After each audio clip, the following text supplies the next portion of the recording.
তৃণমূল কংগ্রেসের বিজয়ী প্রার্থী শত্রুঘ্ন সিনহার সমর্থনে স্বাধীন ঘোষের নেতৃত্বে জোড়াফুলের কর্মী সমর্থকদের বিজয় মিছিল রবিবার বিকেল 4টে থেকে শঙ্করপুর মোড়ে তৃণমূল কংগ্রেসের কার্যালয় থেকে এই বিজয় মিছিল শুরু হয়।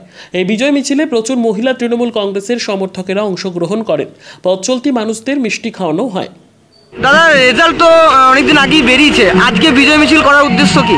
না, বিজয় মিছিল নয়, অ্যাকচুয়ালি মানে 2024 লোকসভা নির্বাচনে যে অভাবনীয় ফল, এটা আমরা আশাই করেছিলাম।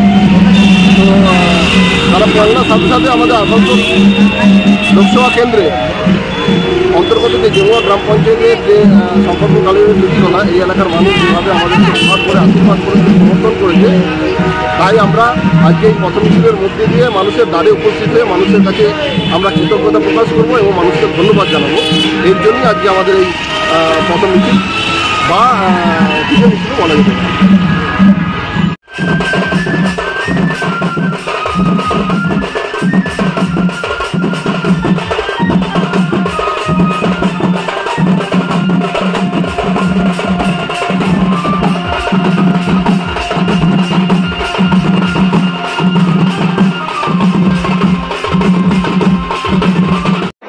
তুলে জোড়াফুল চিহ্নে ভোট দিয়েছেন তাদেরকে সকলকে জানাই আমাদের তৃণমূল কংগ্রেসের পক্ষ থেকে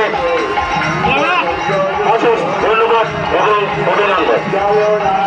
আমরা তার আগামী আপনারা আমাদের সঙ্গে থেকে এইভাবে আমাদের যেসব প্রার্থীরা আছেন তাদেরকে